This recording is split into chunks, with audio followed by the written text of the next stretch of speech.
Hello friends and welcome to Chadowfax Games. I'm playing Vampire Therapist. Now it's actually been a couple weeks since I recorded anything for this, so I'm hoping I didn't forget too many of the different distortions, and I hope I can keep progressing here. I do very much enjoy this game. I just got out of the loop of recording for about a week or two there, so hopefully I'm getting back into things. I am not certain I comprehend your meaning. Have you met a special someone, my friend? What? No, it ain't that. I mean, I'm feeling a little on edge. Edmund's coming in. Aha, our actor friend. What about him has you nervous, Sam? He's just a lot to deal with. I find myself a little drained after our sessions. Ah, yes. Challenging the reality distortion fields of those with narcissistic tendencies is taxing. I know, but if I'm here doing this therapist thing, I should help him one way or another. Hang on, I'm gonna try to get the music volume down because it's overpowering the voices. Remember your own distortions. You are under no obligation to help Edmund. If helping him drains you, remember that you do not have to aid him. Yeah, you're right. I still want to try, though. I want to see if I can help him. I shall not stand in your way, then. Have you an idea of what distortions he might be exhibiting tonight? Yeah, I was thinking about that. So personalization,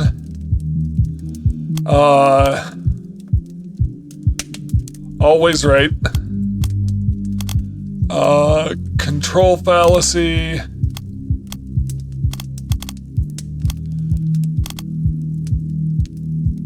let's try overgeneralization, and emotional reasoning. I think that should cover it. I wish you peace and patience, Samuel. Good luck tonight. Thanks, Andy. Edmund, amigo, how's it hanging? To the left and most proudly, my dear boy. Indeed, tonight I sit before you victorious. Thy gentle prodding hath guided me back to the womb of creation. Do I want you to spell that out for me? The stage, good sir, the stage. For if all the world's a stage, then the stage is where humanity is born. Yeah, I guess that must be true. So what are you saying? You nabbed some kind of juicy role? Not just any role. Nay, I have been given the opportunity to once again subvert the audience's expectations. Though it was thy tender words that cleared the mists of doubt from my mind and reminded me that I belong to the stage, not to the audience. Well, I'm glad to hear that, Eddie. Tell me all about it. What's been going on? Do you remember the advice you gave me when last we met? I honestly don't, because it's been too long. I told you to film yourself doing some acting, right? How'd that go? I did as you suggested. I set up a camera, and for no one but myself, I became the Dane. Marmaduke? Hamlet, my dear boy, Hamlet. I watched the great Edmund Kean inhabit the bard's greatest role once again, and in him I saw humanity pure, naked, and true. It was akin to pornography, albeit far more revealing. That Edmund Kean, I told myself, he and only he could produce something so beautiful. I'm not sure this was the effect we were going for. We were trying to get him to rediscover his love of doing the art just for the sake of it, not for the audience, but it seems to have just made him more self-obsessed.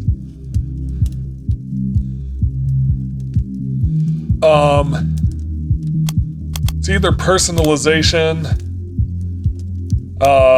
or control fallacy.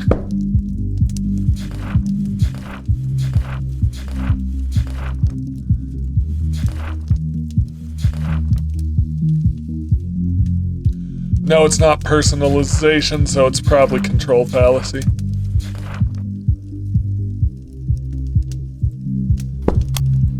Nope. Edmund's belief that he is the center of the world is persistent, isn't it, Samuel? It was akin to pornography, albeit far more revealing. That Edmund Kean, I told myself, he and only he could produce something so beautiful.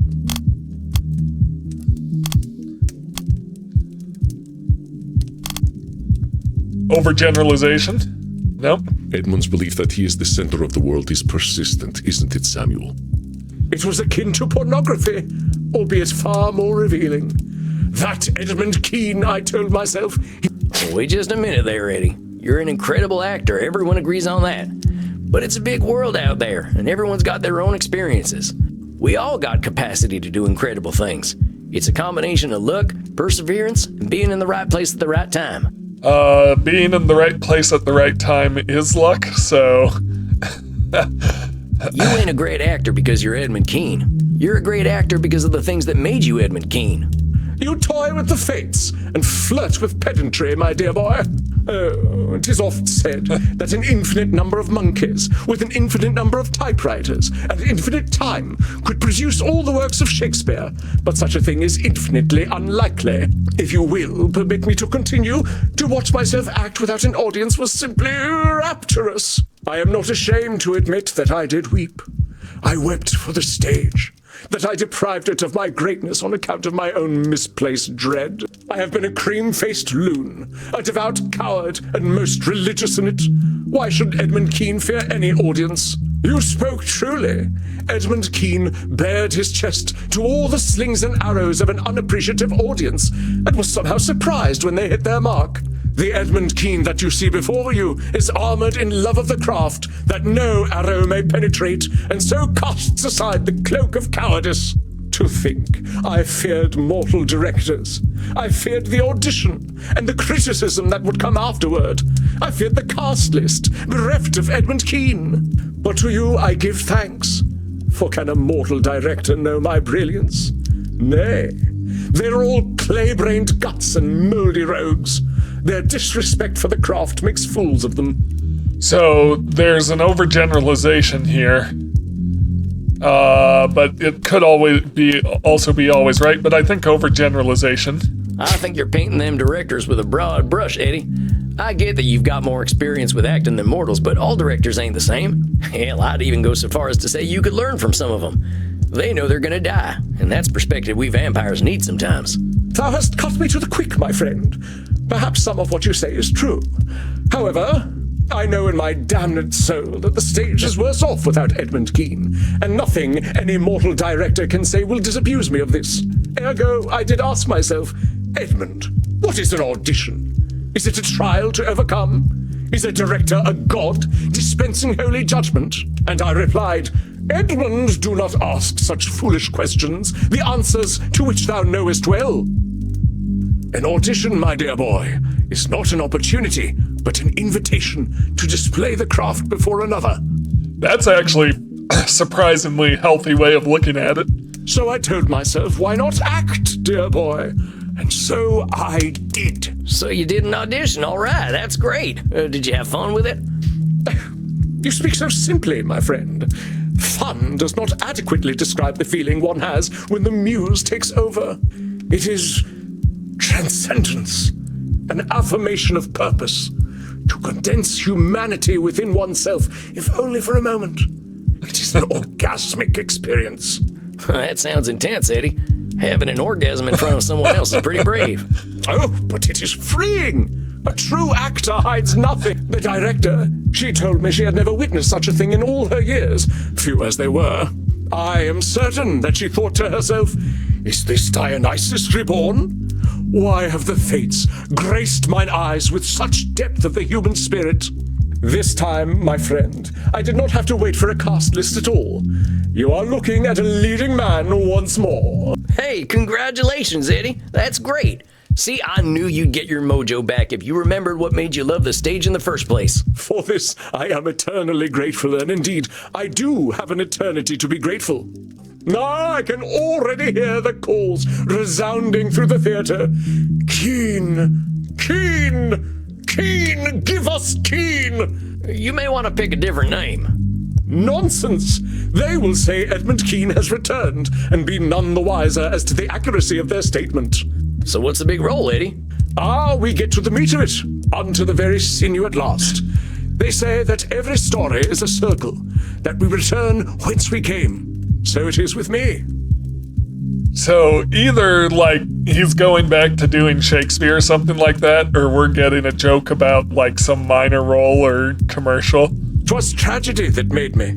Tragedy that formed me. tragedy that raised me to glory, and tragedy that shall do so once more. I shall play the part of Piero. Piero, the clown who cried. Piero, the mask of the tragedy that is life. I ain't familiar. I believe you are, though you know a far inferior version, the one made famous by that ludicrous creature, Grimaldi. Grimaldi who? Splud, my dear boy. Do you know nothing of late 18th century English theatre? They must have skipped that subject in frontier school. Grimaldi was the other influential actor in London. But whereas I drew out the soul and laid it bare on stage, Grimaldi, in comparison, was a clown, a jester, a funny man. Grimaldi was an artist, like myself. But where my canvas was the soul, his was the latrine. When I strode upon the stage, my audience saw all the acts of life play out, in all their woe and joy. Oh, but Joey Grimaldi, the great clown himself, could create bottom noises with his armpit. Yet whose name was on the lips of the adoring public? Not Keane's, no. Not the bard's emissary. "Give us the farting clown," they cried. "Give us Grimaldi." So you see, my dear boy, for me to play the tragic clown Piero, this is my opportunity to take what Grimaldi stole from me. What did he steal? He stole my audience. Personalization. Eddie, from what you've told me, I don't think you and this Grimaldi fella had the same audience. I don't think anyone showing up for a farting clown show and getting Edmund Keane is going to be too happy, and it'd have nothing to do with you. But if Grimaldi had not peddled his base filth, my audience would not have waned when it did. They would have been mine. And if the sun didn't shine, we could go out during the day. Come on, Eddie, the world ain't waiting on you. Grimaldi had his audience and you had yours. Ain't nothing wrong with that. Perhaps, though I weep bitter tears to think the people so base. And I weep for myself, my dear boy. The riches and fame he received should have been mine, and would have been, had the fates not cursed me with his birth. Well, we do have a should statement there, which I didn't do.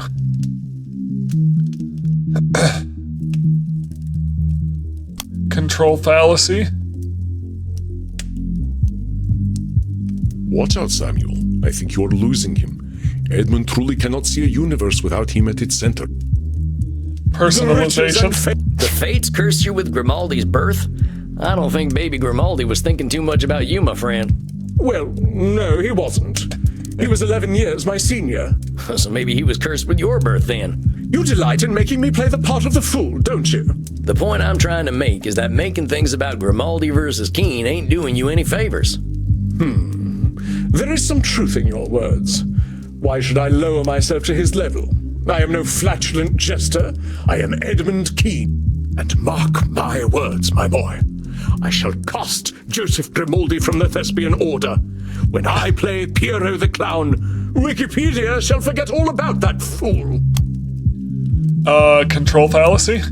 Just a sec there, Eddie. I'm afraid you don't have the power to make Wikipedia forget about anything. I mean, I can barely figure out how to use the damn thing. They get stuff wrong all the time, just like any history book. Can't stop that. May they be thrice damned, then. Perhaps I shall simply become so rich and powerful that I shall buy it. Wikipedia's free. This is most fortuitous. I can purchase it immediately. Eddie, I'm saying you can't control Wikipedia, and it ain't a good use of your efforts. The best thing you can do is focus on you, okay? That you can control. Of course, you are correct. The force of my performance alone shall redefine the role of the clown. You see, my dear boy, I have already calculated my triumphant return to the stage.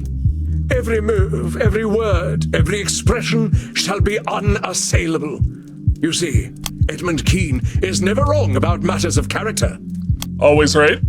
I'm glad to hear your confidence, Eddie, but I just want to give you a word or two of caution. Acting's all about humanity, not just Eddie Keane, right? If you don't give yourself a little room to bend, your audience might not see themselves in you. Ha! Let them dream their filthy little dreams. If my body is that which draws them in before I spring the theatrical trap, I care not. I didn't mean that. I just meant that you're drawing some hard boundaries acting-wise. Giving yourself some middle ground ain't a bad thing. I know you play your part, therapist, as I must play mine. I have heard your cautions. They need not be repeated. Indeed, I doubt our meetings will be necessary any longer. I must confess to some strong misgivings about you, therapist. There are times when we speak that I feel exposed, diminutive, and weak, and I can only conclude from those feelings that you are trying to hurt me. Emotional reasoning? I gotta push you on that, Eddie. You said it yourself. You're jumping from a feeling to reality. I am here to challenge you, yeah. But you're feeling exposed as part of the process. Doesn't mean I'm trying to hurt you. But there is truth in emotion, my dear boy. Perhaps not the whole truth, but emotions are the seeds from which truth doth grow. Let me be straight with you. I ain't trying to hurt you, Eddie. I'm just trying to make sure you're moving forward with a clear head. Then perhaps that is where we speak alien languages. As an actor, I must be led by feeling and intuition. I pity you, my dear boy, that such is beyond your grasp. I got a heart, Eddie. I just try to know when it's lying to me. Regardless, opening night is a month from now. I doubt you shall see me again, for I shall not need your services. The public thought they knew what a clown was. In a month's time, they will forget Grimaldi and Bozo, and only Keen's clown will remain. Therefore, why shall I need you? When I have the public's love that I am due, what need will I have for a therapist?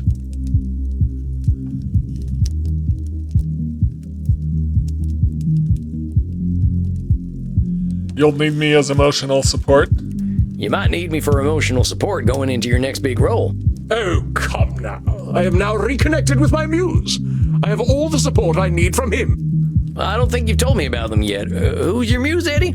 Why, it is I, of course. Of course. I should have guessed. Do you have any final words of wisdom for me then, dear boy? Theatre has lost its popularity because of my absence. When the public takes notice of Edmund Keen once again, how might I prepare myself?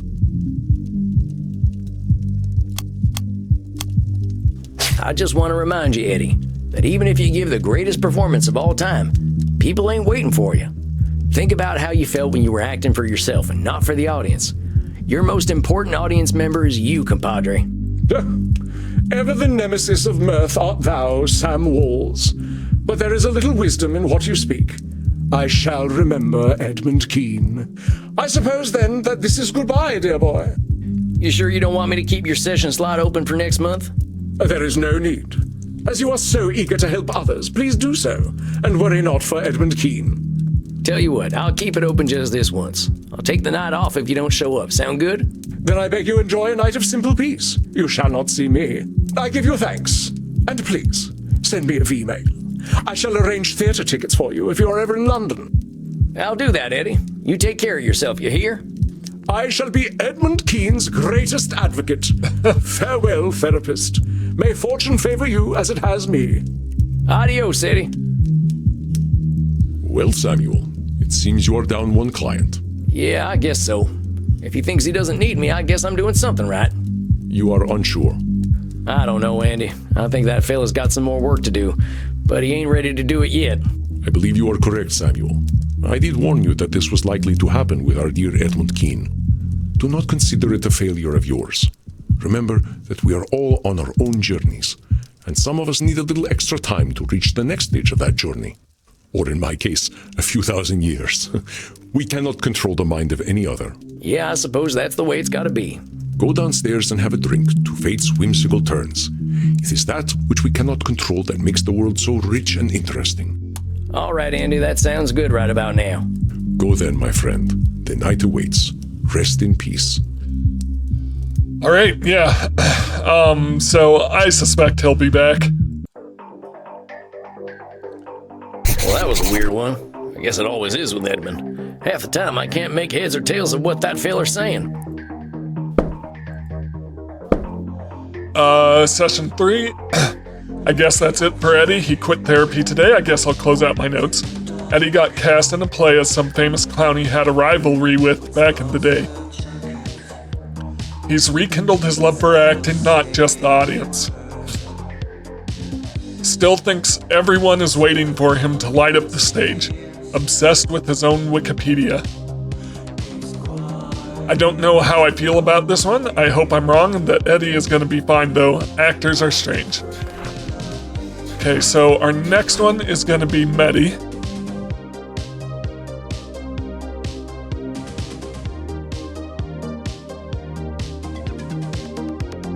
Bad at boundaries, create strong one-way attachments.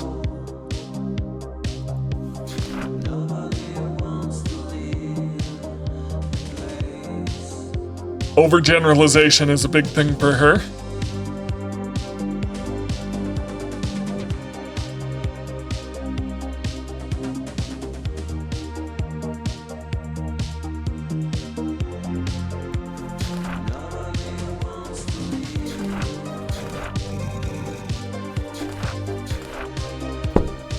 I'll go check in with Crimson and see if she's got any of her wisdom to share. How we doing tonight, Crimson?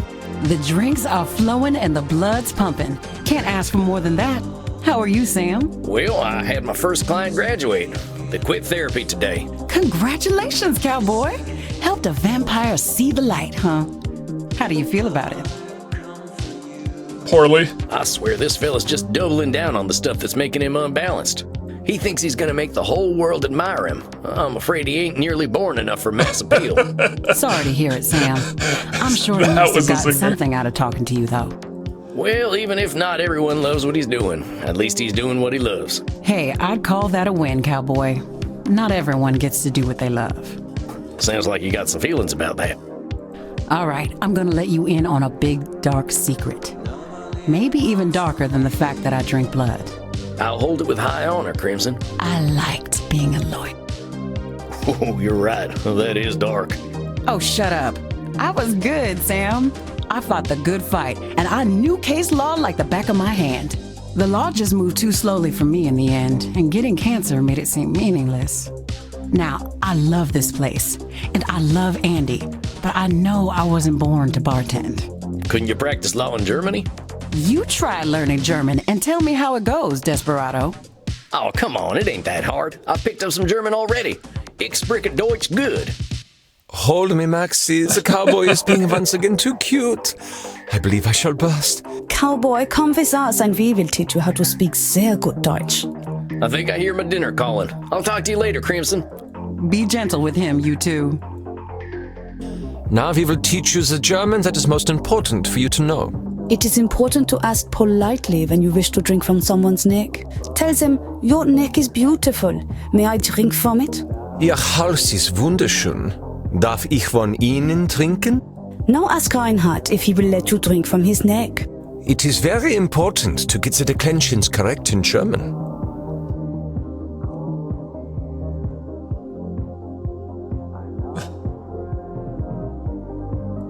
Dein Hals ist wunderschön. Dart ich von ihn trinken? Oh, meine Ohren. You have made my boyfriend sad, cowboy. Now you must drink from his neck to make him feel better. I suppose, Oh, Maxie. Now I'm feeling very disoriented and euphoric. Oh, so I've done many club drugs. I suppose it came out to the same result either way. I will take you home, Knutkugel. Now what do you say, cowboy? Oh, Dankeschön. Dankeschön, sexy. We must practice together so. I must take this hot little man home now. Tschüss, tschüss. Oh, yeah, see you later, you two. Well, it's about time for some shut-eye anyway.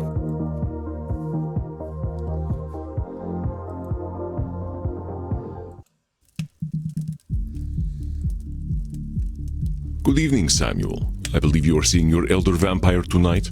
That's right. I hope she's making some progress. Well, the world sure did a number on that lady. I am hopeful. One does not live so long without being very resilient. I have had a number of near-final death incidents myself, and I had been trained to fight since childhood. That's true. She's clearly got a few tricks up her sleeve. I don't even know how she plays them 3D video games. Based on her last session, you probably have some idea of her current concerns. Would you like to prepare your distortions? Yeah, I guess I'd better do that. Now, let's see. Overgeneralization. Oh, yep, already there. Labeling. Nosferatu thinking. No, not Nosferatu thinking. Mind reading. Disqualifying the positive. And, blaming. Let's try blaming. All right, I think I've got what I need. Very good, Samuel. I shall leave you. I believe I hear the flapping of ancient wings. Greetings, my most favorite mouse. Good to see you, matey. How's this month been for you? Oh, it's been ever so tiring. My glitch channel hit 100 million followers, and they are all very hungry for content. What do you mean by content? Is it like making a TV show? Oh, no, silly mouse. Do you know how we're hungry for blood all the time? Mortals are like that too, but for content. It means constantly putting up new things on the internet. If they don't get content, they get frightfully bored. I can see why that'd be exhausting. It's alright, silly cowboy. It can be very nice. They're always very excited to see me. And they give me ever so much money. I don't know what to do with it all. Well, sounds to me like you can afford to take a break, huh? Did you take that day off like you promised? I did. I didn't like it very much. I'm sorry to hear that, matey. What was bad about it? It was very quiet. It was just me, alone, with no one to talk to but the voices in my head. And those voices are very unkind. What do they say? They say, Medi, you're being a very naughty vampire. You should respond to your zealots. You should be planning your content. I dare say the voices in Medi's head do not know what is best for her, Samuel. They say, Medi, you're... I dare say the voices in Medi's head do not know what is best for her, Samuel. They say, Medi, you're being a very naughty vampire. You should respond to your zealots. You should be planning... I dare say the voices in Medi's head do not know what... Okay. They say, Medi, you're being a very no. naughty vampire. You should Labeling. respond... You ain't a naughty vampire, Medi. You're who you are. Labeling yourself ain't gonna help you none. You call yourself names and you're just gonna build up fear of being a naughty vampire, whatever the heck that is. It's for my own good, sweet mouseling. You don't know how people on the internet can be. Yeah, I gotta confess, I got almost no idea what you're talking about. I didn't get much past Vmail. I don't know what I'd do without the internet. I'd probably be a pile of ashes. Or maybe a desiccated, bloodless corpse. I gotta ask, how'd you get so good at all this internet stuff anyway? I can't keep up with all this modern technology. Well, back in the before times, I didn't need the internet very much. I used to live in the wilds where no one knew to look for me. If any silly mortals came to visit me, I would eat them. And if no one came to visit, I could go hunting for them on my own. But now there aren't any wilds. Now there are motorways and nasty machines. Now there are suburbs and shopping centres. So what did you do when the wilds went away? I moved into the city, but I never liked it very much. People were very upset at me for being able to come out only at night. They started to whisper that I was a witch. And I know what mortals like to do to witches. Pop goes the eyeball. Oh, right, yeah. Funny. So, how'd you manage? Well, I found out I could get mortals to do things for me. In exchange for a peek at my naughty bits, and for their miserable little insect lives, they would clean up after all my messes. Realised that mortals only ever wanted one of two things from me. To kill me, or to do sexual things with me. As long as they think they can have a chance of sexual things, I can control them. Overgeneralization. I think you're shooting fish in a real small barrel there, miss. You're judging mortals based on your experience, but there are about 8 billion of them out there. There are mortals who hate killing and hate sex, or don't even care about either of those things. Some of them just want to watch TV and they're happy with that. Those are even more disgusting, because they are cowards and liars. Most of my best friends over the last millennia have been insects. Do you know why, little mouse? Oh, why don't you tell me? Insects never lie. They kill, they eat, and they make babies. Sometimes they eat their babies. They don't pretend to be intelligent and chivalrous. They just are. They never surprise me.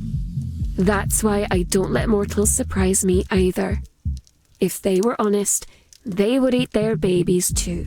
Well, that conversation took a kind of dark turn, but I think I get what you mean about not letting mortals surprise you. You're protecting yourself, and that's a sensible thing to do. That being said, you seem pretty convinced that danger is a sure thing.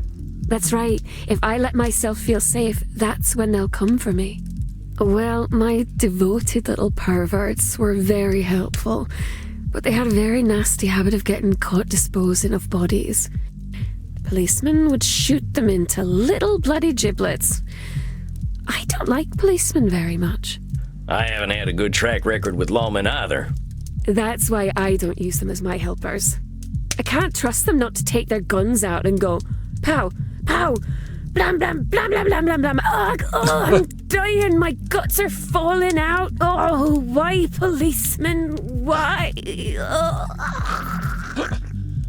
Anyway, if my blood bags died, it would mean I couldn't get a fresh supply of blood without doing very risky things. I realised that the more blood bags I had, the safer I'd be. That's why when I found out about the internet, I knew I had to get online. I guess that makes some kind of sense. Oh, it was so exciting though, little mouse. All of a sudden, I could make people do whatever I wanted without having to leave my flat at all. I had so many fans, and they would disappear, but then they would be replaced by even more, just like insects. It was very easy back then.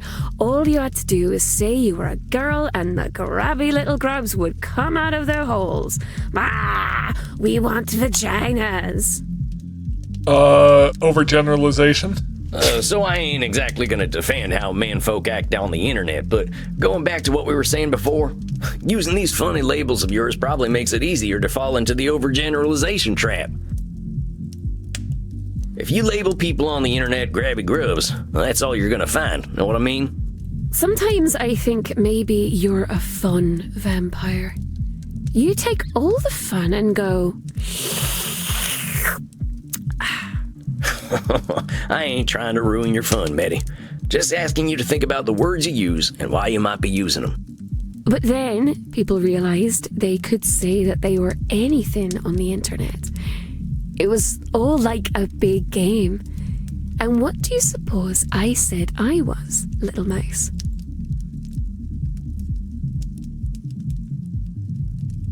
You said you were a wizard. Did you say you were a wizard? No, I don't like wizards. Yeah, I guess I don't either. Always cheating at cards. That ain't right. I think you're thinking of magicians, little mouse. I said I was a vampire. Well, that sounds kind of dangerous. I'm surprised you were so open about it after all you've been through.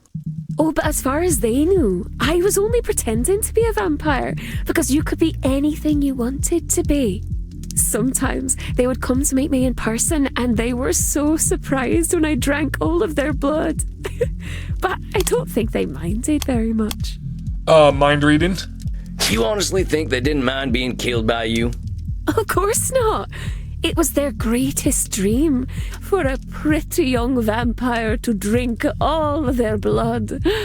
They really, really wanted it to happen. Betty, you've been dead for what, 1,800 years? Somehow, I don't think you've got enough in common with a mortal in the 21st century to know what they're thinking. Suppose you must be right.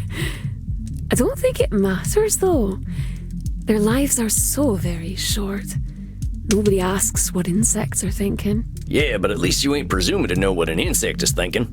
Oh, you're a very smart, funny cowboy, man. That's a very good point. It was certainly a much nicer time to be online, though. I think that was my favorite time of the internet.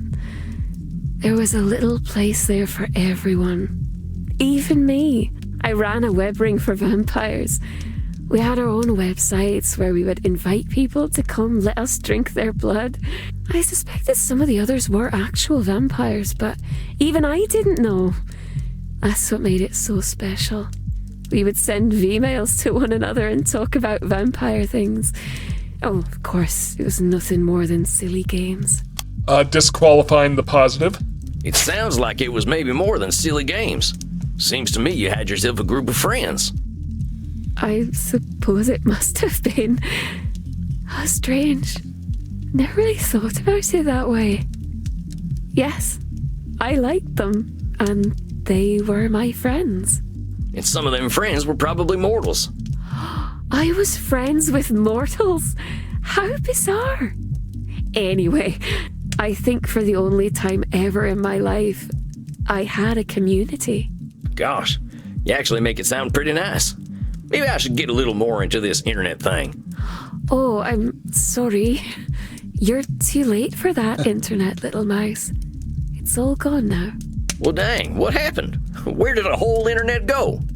It went to social media. FaceFriend and Gibber and Stumbler and all those.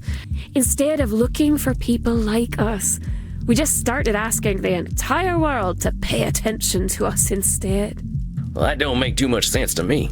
Sometimes when I was walking in the deep woods at night, I just used to have a good yell, but I didn't expect nobody to answer. But that's silly, little mouse. The darkness is always listening, and something will always call back. We just don't know who or what. I'm having a little trouble following. So it sounds like you had a group of people you trusted, and then just anyone? That's right. I didn't know who they were. They just started following me. And some of them followed me because they thought I was pretty, and some because they thought I was strange, and some because their friends were following me. Suddenly, I had 1 million mortals who would do anything I wanted them to do, and believe whatever I wanted them to believe. It's easy, you know, little mouse. They want to be controlled, and I can control them all. Mind reading? They want to be controlled? How do you know that? They live such short, confused lives, full of uncertainty. I'm doing them a favor, Mouseling. Even if that's true, you still can't read their minds. Maybe they don't want that favor. Maybe they don't know they're uncertain. Heck, maybe they even like uncertainty. Oh, silly cowboy. They don't know what they want or don't want. You know that. The only problem is that I have so many of them to take care of. The problem with having so many followers is that I have to feed them so much content. Even just playing video games all the time can be a lot of work. And you said that taking that break didn't do much for you, huh? You were just thinking about all the work you have to do for your followers? That's right. It sounds like you might have a bit of an addiction, Betty. I gotta question whether having all these followers is a good thing for you. Having friends is nice, but these fans and zealots, well, it sounds like you've taken on a big task. It is. But I can't help that they're so very needy. If they weren't so hungry all the time, I wouldn't have to feed them. Blaming. Mitty, I gotta say, you gotta take on some of the burden of this decision to feed all those fans of yours. Feeding them ain't your responsibility, you know. They can beg and whine all they like. You don't need to do a damn thing you don't want to do. And they don't need you as much as they think. Some of them say that I'm codependent. Well, I think those might be the ones who actually give a damn about you. Ugh, I don't know. At least there are some that need a little less attention. It's the zealots who are the most demanding. Remind me again, who are these zealots? From my Only Zealots page. The website where I show my breasts and vulva. Oh yeah, that one. Don't be scared, little mouse. You're acting like a mortal. It's just squishy parts, we all have them. They're not special. Oh, fair enough. I'm just not a very European vampire yet. So, these zealots, they take up a lot of your time? Yes. It's frightfully bothersome. But they're ever so reliable. And someone has to go deal with my landlord and my computer upgrades. And go to prison for me if necessary. Well, dang, it sounds to me like you're asking way too much of each other. This can't be healthy. Isn't there a better amount of interaction on these websites? But I always know best when it comes to the internet. I have more followers than just about anyone, little mouse. That would have been always right, but I didn't have that one this time around. There's something more, though, about the internet and how it works. It's a secret, though. Can you keep a secret, little mouse? Nothing you say leaves this room. Well, the secret is that the internet is changing. Because of me. How do you mean? I discovered something. Do you know how I told you that the internet used to be a nice way to meet people who thought the way I did? Well, yeah, I think I got that. Well, something there in the darkness is helping me. It makes people think they know me and want to follow me and be close to me, even if they wouldn't normally like me. It has been watching everything the mortals have been doing for a long time, and it remembers all of it, no matter how big or small. Are we talking about the algorithm? It counts every second, it remembers every click, it can tell you what you want before you even know it. Yeah, we're definitely talking about the algorithm. Well, you gotta be kidding me. Is it some kind of elder vampire? I don't know, but it's growing very quickly. I learned how to speak with it. It calls itself the algorithm. And it's hungry, even hungrier than we are. It's the creature that told all those mortals to follow me in the first place. It decides what and how much content I need to make. It's probably listening to us right now. It says, I told you, the darkness is always listening. Mitty, if what you're saying is true, I think this is some really dangerous shit. This algorithm sounds like it's trying to turn humanity into a big formula. But it's doing it. What if all mortals really are just the same? Mitty, I don't think that's true. You said it yourself. People used to find each other because of their similarities, right? Now this algorithm, I don't think it's proving humanity is all the same. I think it's trying to push humanity all in one direction. It's trying to make them all the same. But why would it want to do that? I don't know. I just got a bad feeling about this. Didn't you say that feelings don't make something real? Hey. I know. I don't know. I think I don't know enough to say yet. Maybe. But Mitty, one thing I am sure of is that this algorithm thing is hurting you. It's telling you what content to make. Who the hell is it anyway? I gotta ask you to think about what you want. Pretend there ain't no zealots and there ain't no fans. What would you be doing if they weren't around? Are you alright, little mouse? You're going quite pale, which is impressive for a vampire. I don't wish to worry you. Yeah, I'm fine. Just tell me you're gonna do something for you this month. Well, I used to make my own clothing. I could try to do that if it would make you feel better, my sweet little rodent. What'd make me happy, Mitty, is you doing something just for you. Does that sound good? All right. I'll try then. I will see you next month. Well, we haven't lost her yet. Of course. You take care of yourself. I'll be looking forward to seeing what you've sewed up next time. Then, farewell, little mouse. I hope you find a nice hole to scurry into. Hey, did you get that stuff about the algorithm? You ever heard about anything like it? I am not eager to reveal such things to you, but there are sleeping terrors that could certainly consume us if we are unlucky enough for them to awaken. I like, this is hitting uncomfortably close to home. I like the idea of treating, like, algorithms as this, elder god or beast. Yep. But this, no. I am not aware of any such creature. What Mitty described, a creature that takes note of every small change in nature, sounds like a force of nature itself. I will make inquiries. Do not fear, Samuel. Even if such a beast truly exists, it cannot change our nature, as long as we are true to ourselves. This only proves how important our work is, does it not? Yeah, you're right. I guess I got a little spooked, but we'll be fine. You know what might make you feel better? Dancing. I ain't that shook up, Andy. Maybe I'll go down and get me a drink, though. I will not probe, though I am curious about your aversion to dancing. When you are ready to speak of it, I am here. You're gonna be waiting a while, boss. As long as it is less than eternity, I will be here. Okay, you go do your wise old vampire wizard thing, and I'll go drink some blood. I'll see you later, Andy. Rest in peace, Samuel. Spoilers, the algorithm is the final boss of this game. That would be a twist. Another night, another soul canceled. I got more insight into how Medi's letting the internet affect her, and he suspects there's an ancient fallen angel out there pulling the strings. Bases her personal value on her follower count going up. Doesn't seem to have any real friends, just fans, is letting this algorithm determine what she does all day. Still not spending time offline. Whatever this algorithm is, it sounds like a real asshole. Understatement of the year. Understatement of the year. I'm worried this thing has really got its hooks in Medi. I'll keep pushing her to value herself, though. Can't believe someone as old as Medi's letting anyone control her.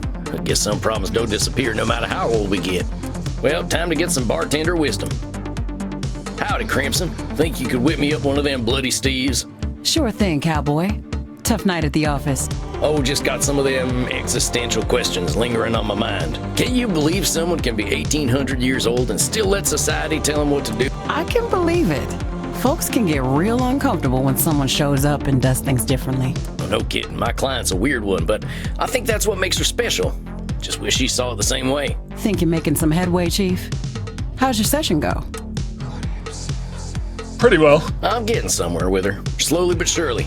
She does a lot for other people, but not a lot for herself. Now that makes her real popular, but I think she's realizing that popularity ain't what it's cracked up to be. She's got her own strengths, and I hope she'll lean on them. You're a rare one, Sam. I get where she's coming from. Lawyers like rules, even about lawyering. My colleagues didn't care much for my style, so I had to adapt. But they'd get so bogged down in doing something right that they'd stop getting anything done. How do you like to do things then? I told you how case law is my thing, right? Well, I studied the worst cases. The ones where injustice prevailed because some corrupt judge invoked some ancient precedent. I used their tools against them, made them look like fools. What goes around comes around, right? And your colleagues weren't into that? Hell no. No one was gonna listen unless I was polite and civil. But power never listens to polite and civil. You got that right. Well, that's a shame, Crimson. Sounds like they lost a hell of a lawyer. They sure did. Now, I got that drink for you. Sorry, no bloody Steves this time. This one's a Gunther. I'm sure I'll love it. I'll take it up to my coffin for a day cap. You have a good night, Crimson. You too, cowboy. Ah, there we go. Nice and cozy. Now, let's see. I can read Emerson. I think he's got a piece that'll help me reflect on the night. Or I could watch Charlie Chaplin make lawmen look like fools. Read Emerson, watch cops being cops. Let's read some Emerson. I'm always grateful to my transcendentalist family for introducing me to Emerson. I think there's a passage about being a nonconformist in Self-Reliance. Whoso would be a man must be a nonconformist. He who would gather immortal palms must not be hindered by the name of goodness, but must explore it if it be goodness. Nothing is at last sacred but the integrity of your own mind. Absolve you to yourself, and you shall have the suffrage of the world. I like that. Exploring is its own goodness. I learned that lesson hard in my quiet years. Just observing the world taught me more than all my years of living. With 1,800 years, who knows what good Medi's found. Well, I think that'll do it for me tonight. Time for some shut-eye. Think I've got some tough battles ahead.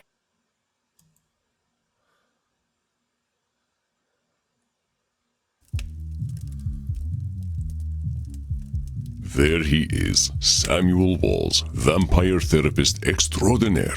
How are you feeling tonight? All right, that's where I'm going to end.